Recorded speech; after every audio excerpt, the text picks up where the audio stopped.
Assalamualaikum warahmatullahi wabarakatuh. Halo sahabat UNS, kembali lagi di podcast kita bersama saya Armi dan saya Nata. Mulai episode keempat ini kita ditemani narasumber baru nih. Siapa sih Nata? Oke, jadi pada episode kali ini kita akan ditemani oleh Bapak Profesor Dr. Abdul Ghafur, MSc, MSc, PhD, yang mana beliau merupakan dekan dari Fakultas Matematika dan Ilmu Pengetahuan Alam yang ada di Universitas Lambung Mangkurat, dan juga beliau merupakan salah satu dosen biologi yang ada di Fakultas MIPA. Bagaimana kabarnya Bapak?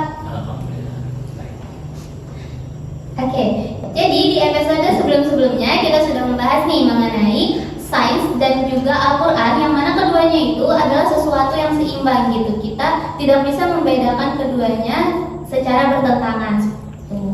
Dan juga Al-Quran dan sains itu selalu berkaitan, dan mereka harus selalu jalan beriringan dan tidak bisa bertolak belakang. Nah, pada episode kali ini kita mengangkat tema apa tuh nih?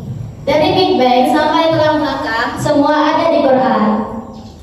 Kali ini kita akan membahas hal-hal yang menarik banget, yaitu ada Big Bang, penciptaan manusia, sampai perluasan alam semesta. Wah, dari temanya nih udah kelihatan kayak berat banget ya teman-teman. Tapi di episode kali ini kita akan bahas secara santai dan juga asik tentunya, agar teman-teman bisa dapat ilmu baru yang itu bisa bermanfaat untuk teman-teman sekalian. Nah, jadi menurut pendapat Bapak nih, gimana sih dengan tema kita kali ini?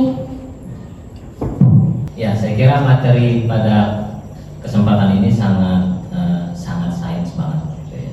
Artinya terutama buat kita orang MIPA ini sangat relevan antara Quran dengan sains. Oke, baik Bapak. Mungkin kita akan langsung bahas nih teman-teman salah satu ayat yang ada di dalam Al-Quran, yaitu Quran Surah Al-Anbiya ayat 30, yang mana artinya itu, dan apakah orang-orang yang kafir tidak mengetahui bahwasanya langit dan bumi itu keduanya dahulu adalah satu yang padu.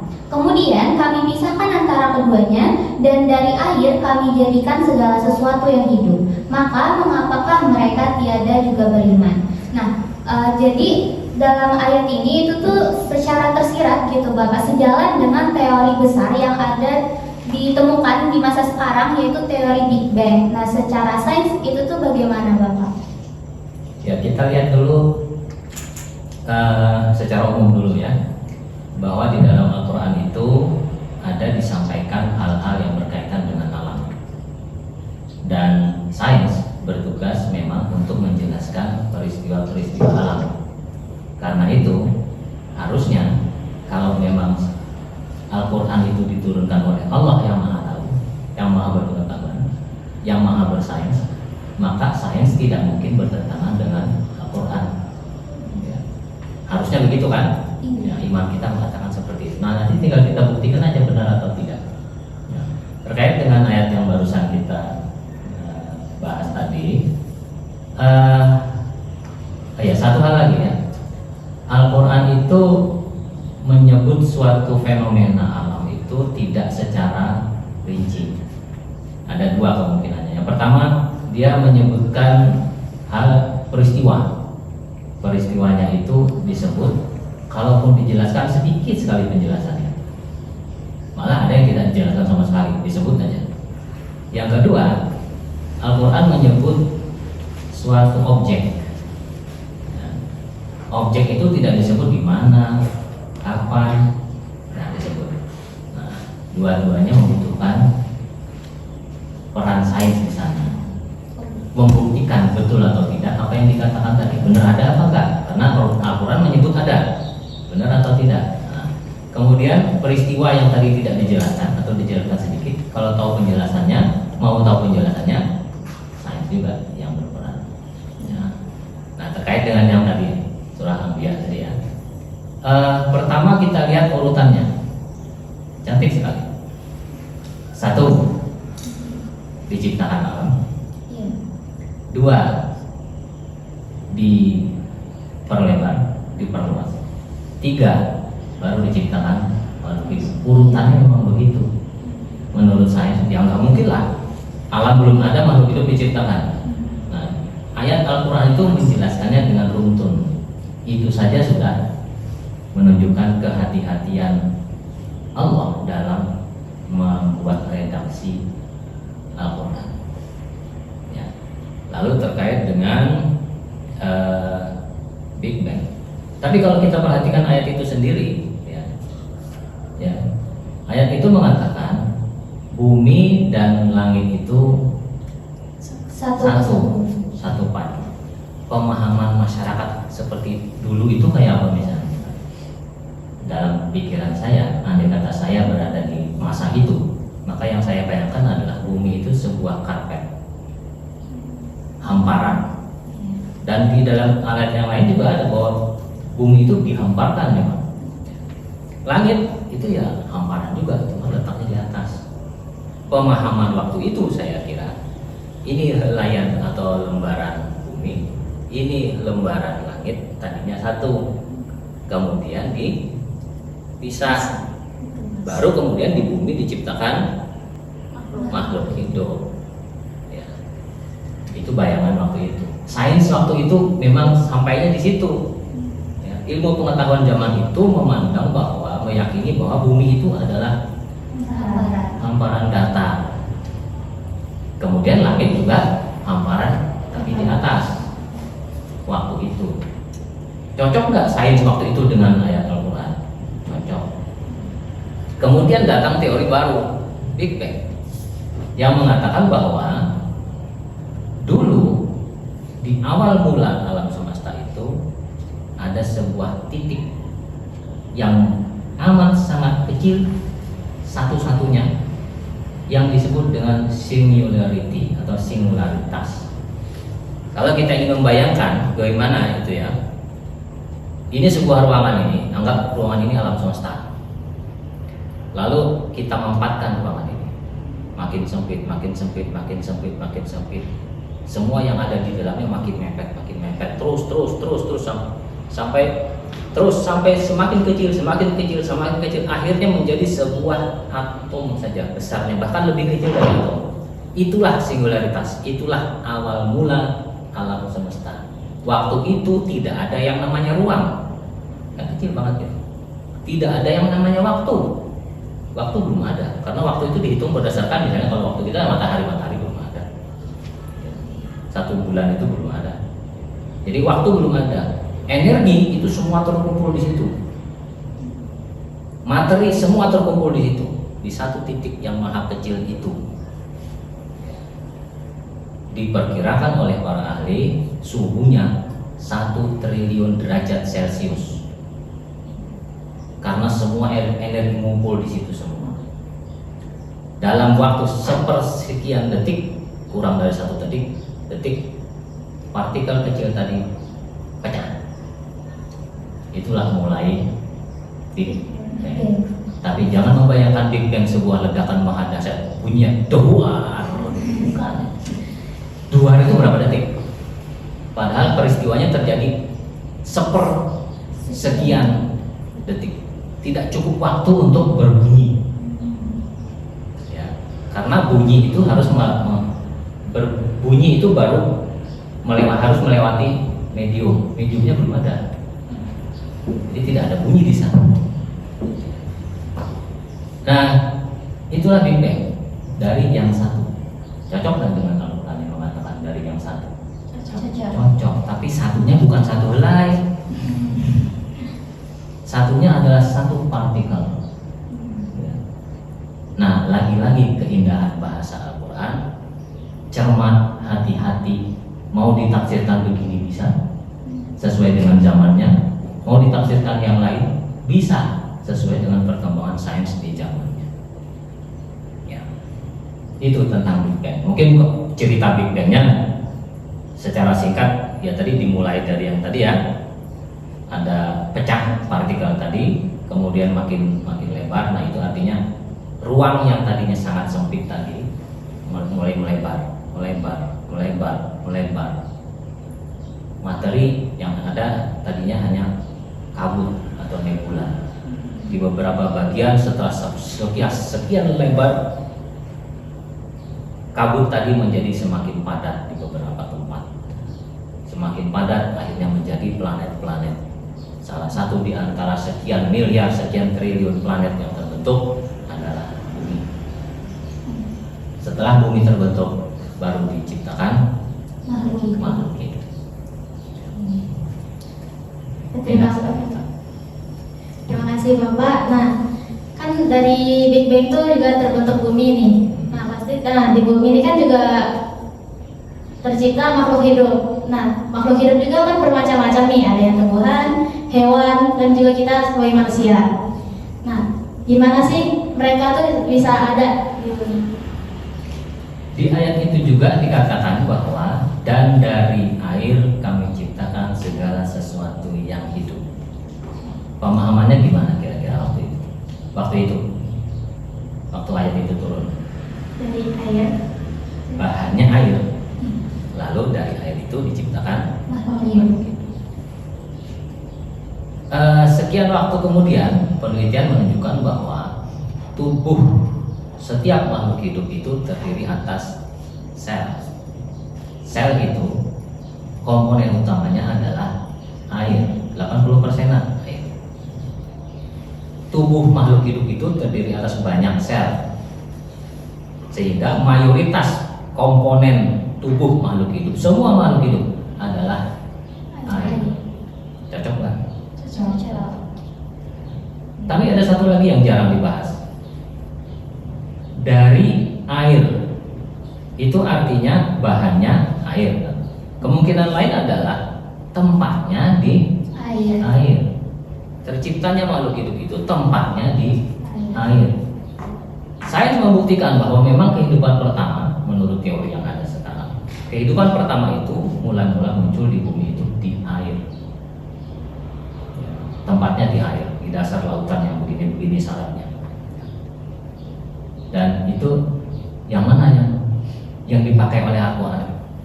Dengan kehati-hatiannya Al-Quran bisa ditafsirkan bahannya air, cocok. Tempatnya air, cocok. Dua-duanya pun cocok.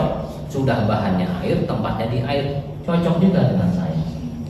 Sekali lagi terbukti bahwa bahasa Al-Quran itu hati-hati sekali, cermat sekali. Mustahil itu kalau dikatakan oleh seorang manusia yang buta sains. Oke. Melalui materi selanjutnya yaitu terkait penciptaan manusia nih Bapak. Berkaitan dengan tahapan embriologi yang mana itu juga ada dijelaskan secara tersirat di dalam Quran surah Al-Mu'minun ayat 12 sampai 14 yang berbunyi. Ada artinya nih di surah Al-Mu'minun ayat 12 sampai 14 nih ya Pak. Dan sesungguhnya kami telah menciptakan manusia dari suatu saripati berasal dari tanah. Kemudian kami jadikan saripati itu air yang disimpan dalam tempat yang kokoh yaitu rahim. Kemudian air mani itu kami jadikan sesuatu yang melekat, alaqah. Lalu alaqah itu kami jadikan segumpal daging, mudghah. Dan mudghah itu kami jadikan tulang belulang. Lalu tulang belulang itu kami bungkus dengan daging. Kemudian kami menjadikan yang makhluk yang berbentuk lain. Maka Maha Suci Allah pencipta yang paling baik. Nah, jadi dari ayat itu, dan menurut dari sainsnya gimana? Lagi-lagi ini menunjukkan kehati-hatian bahasa Al-Quran.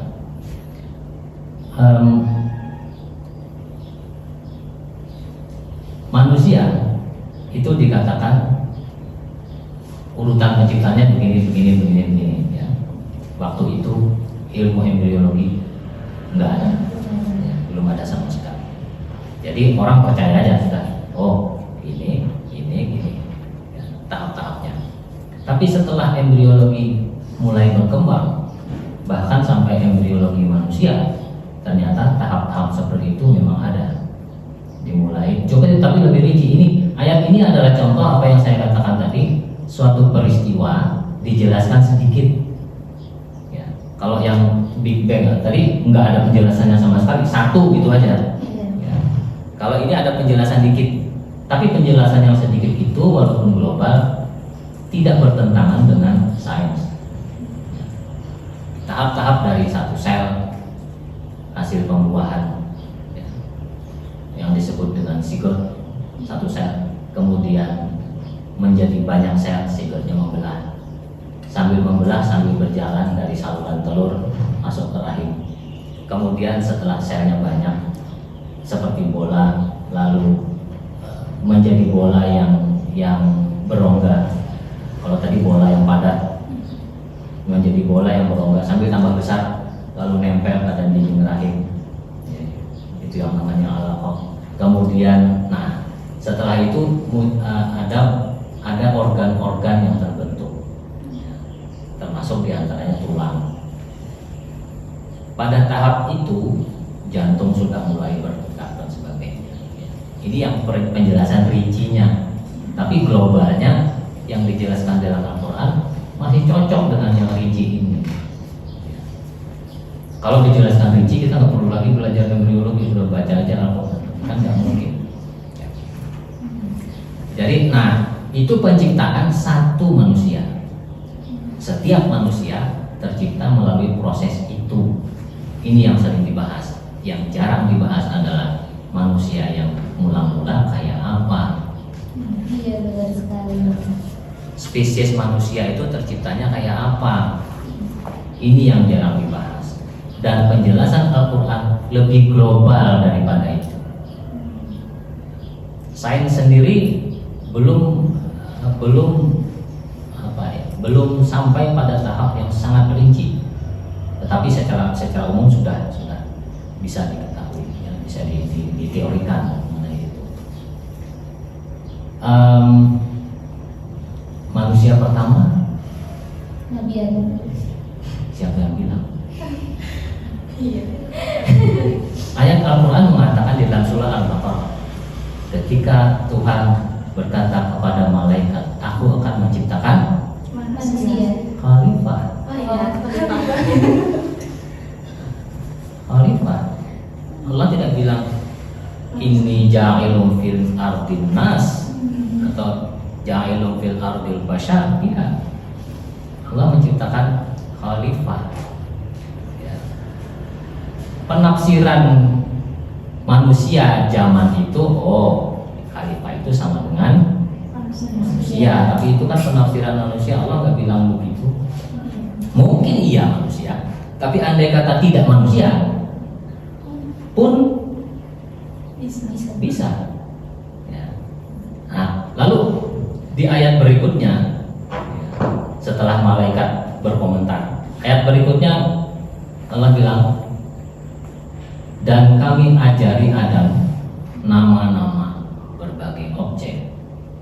Ya. Disebut nama Adam. Penafsirannya manusia pertama itu, karena tadi khalifahnya kan manusia pertama. Disebut nama Adam, berarti Adam sama dengan manusia pertama. Itu penafsiran orang yang membacanya, tapi Allah nggak bilang begitu kan? Ya. Allah tidak bilang bahwa manusia pertama adalah Adam.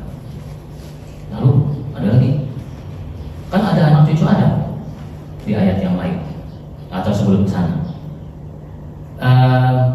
Ya, oke lah, kita ke anak cucu Adam. Ya, anak cucu Adam. Kalau saya bilang Bani Israel, artinya anak cucu Israel. Israel itu nama orang. Kalau nggak salah anaknya Nabi Ishak atau mungkin cucunya Nabi Ishak. Ya. Dia manusia. Sebelum dia punya anak, adakah Bani Israel? Belum. Ya kan? Nah, untuk bisa punya anak, bisa nggak dia melahirkan si Israel? Laki-laki, tidak mungkin dia melahirkan. Dia harus kawin. Kawinnya dengan siapa? Perempuan. Ya. Si perempuan itu Bani Israel nggak? Bukan. Wong Bani Israel belum ada. Ya. Setelah mereka kawin, lahir anak, itulah Bani Israel yang pertama. Ya kan? Iya. Tapi di dalam Bani Israel itu ada komponen istrinya Israel yang bukan bukan Bani Israel. Ya. Nah sekarang kalau itu kita terapkan ke Bani Adam, bisa nggak? Mau bisa, iya, cocok saja dengan Al-Quran. Mau tidak bisa, bisa juga. Tapi yang jelas, kalau menurut sains agak susah untuk menerima bahwa dari satu manusia saja itu dihasilkan sekian manusia. Kenapa? Harus kawin, harus punya istri, ya, punya pasangan lah. Mau istri atau bukan, ada pasangan. Dan pasangannya itu sama dengan Hawa. Ya, Al-Hujurat. Dan kami ciptakan manusia itu dari satu laki-laki dan satu perempuan. Satu laki-lakinya itu dalam kurung Adam, satu perempuan dalam kurung Hawa. Yang ngasih tanda kurung Manusia. manusia yang menerjemahkannya. Allah nggak bilang begitu. Allah tidak bilang bahwa manusia itu dari Adam dan Hawa. Enggak. Dia bilang satu laki-laki dan satu perempuan. Itu bisa Adam, bisa bukan, bisa Hawa, bisa bukan. Nah, hati-hatinya Al-Quran. Masih mau lanjutkan? Kita lanjutkan lagi. Hai manusia, kamu diciptakan dari inna khalaqnakum min dzakarin wa untha. Seterusnya ya. Itu manusia itu siapa? Semua manusia. Anda manusia. Setiap manusia diciptakan dari satu laki-laki dan satu perempuan. Saya juga. Tidak ada yang tidak begitu. Mungkin pengecualiannya adalah Nabi Isa. Ya. Tapi semua manusia yang lain itu begitu. Benar nggak? Benar. Setiap manusia, tapi bukan berarti hai kawanan manusia. Kamu diciptakan dari satu Adam dan satu Allah. Nggak bilang begitu dalam Al-Quran. Ya, mau begitu cocok dengan Al-Quran. Mau tidak begitu cocok juga, ya. Baik, terima kasih banyak Bapak. Jadi sahabat QNS, ilmu tanpa iman itu bisa menyesatkan dan iman tanpa ilmu itu bisa melemahkan. Jadi teruslah belajar, teruslah bertafakur, dan jadikan ilmu sebagai jalan menuju Allah Subhanahu wa Ta'ala. Karena kita percaya, temukan ilmu, tumbuhkan iman. Bagi sahabat QNS yang masih ingin bertanya, bisa sampaikan di kolom komentar. Dan buat kalian yang masih ingin mencari tahu ilmunya lebih dalam, saksikan kami di episode berikutnya. Wassalamualaikum warahmatullahi wabarakatuh.